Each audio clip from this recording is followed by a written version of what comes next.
What happens to your needles when you hit them on the bottom of your ink cup? Today we're going to do a couple experiments to find out. So this is my setup to do our little test. I've got my macro lens set up to see really up close what the actual damage will be with the needles. We're not going to be using ink because we want to see what's going on with the needles.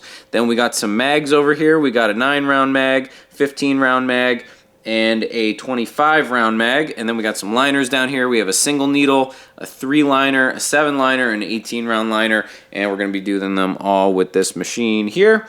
And yeah, we're just going to see if different groupings with different sizes have different effects, if we should be changing them out in the middle of the tattoo sessions, if we zap the corner of our ink cup, or if this is just a myth. So let's check it out. So the whole reason you would want to change your needle after hitting your ink cup is because it could possibly bend the needles a little bit and cause barbs and damage the client's skin even more than is necessary. If it doesn't bend them, it could dull them, which then also could be a problem. Let's start out with the 1-liner. This one I feel like is the most obvious. That would probably be the most flimsy, I guess, just because there's one single pin there. So we'll start here and I'll give you a before and an after and we'll see what this thing looks like. I also have my little jeweler's loop here. I think that's what this thing is called. But either way, I'm going to be examining this before and after as well so I can see if I could see the difference before I actually review the footage. So as far as I could see, this 1-liner is nice and sharp and straight, so let's ram it into an ink cup. So here I go, I'm tattooing, la-da-da-da-da, and oh, I accidentally hit my ink cup. So I just kind of nicked the bottom of the ink cup like it's like a normal day, kind of just accidentally hitting.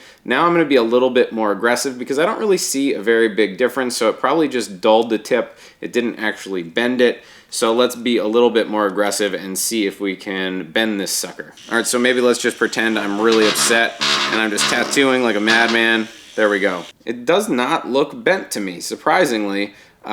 Maybe that's just me because I kind of have a headache today and I'm not really able to see through the loop super good, but either way, it kind of just maybe looks a little bit more dull. It doesn't look like it was super bent. So since that wasn't such a dramatic effect, I don't think I'm going to do all these needle groupings. Let's swap to just a 7-liner. This is a very common grouping that a lot of people would use. So let's see what that would do. We'll do just a quick little zap, just like it would be a normal day, and then we'll do it very aggressively and see what the difference is. So this is the 7-liner before. I took a look at it and it looks sharp and all good. All right, let's give it a quick zip and a zap. To my surprise, this actually didn't do any visible damage. I think that this is probably just dulling the needles if you're just accidentally hitting the bottom of your ink cup normally like that. But let's be a little bit more aggressive this time and see what happens. So here we go, we'll be a little bit more aggressive. All right, there we go. Now that I was a little bit more aggressive like that, I am getting what I expected.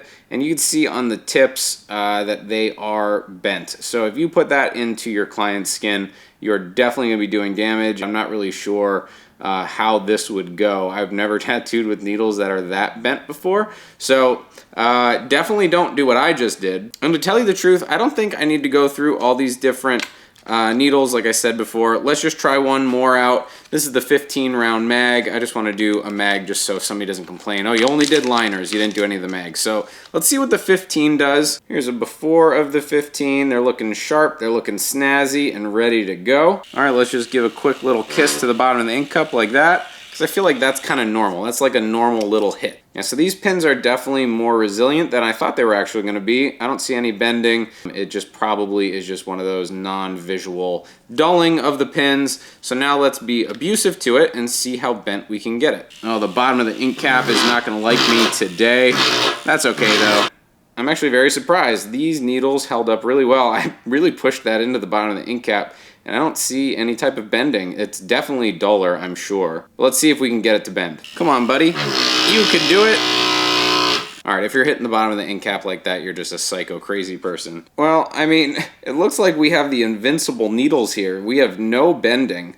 They're definitely duller. Well, I'm not sure. Maybe these are sharp as could be. Maybe hitting the bottom of your ink cup sharpens your needles. I'm joking, don't do that.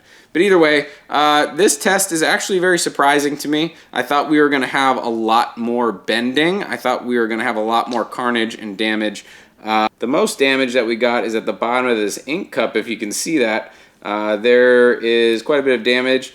This is the ink cup that we didn't use. So yeah, I don't know. That was like a surprising result. This is something that I think if you hit the bottom of your ink cup, you should definitely change out your needles. You're definitely dulling them.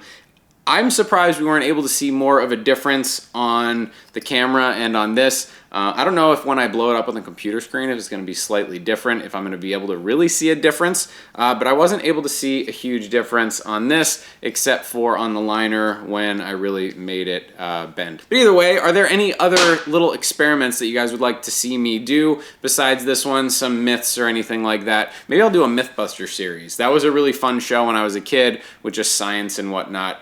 But either way, leave some experiments down in the comments and I will try to test them out for you guys. But either way, I hope this video was fun or helpful, or maybe it just wasted your time. It probably did. But either way, thank you for watching. Have a good day.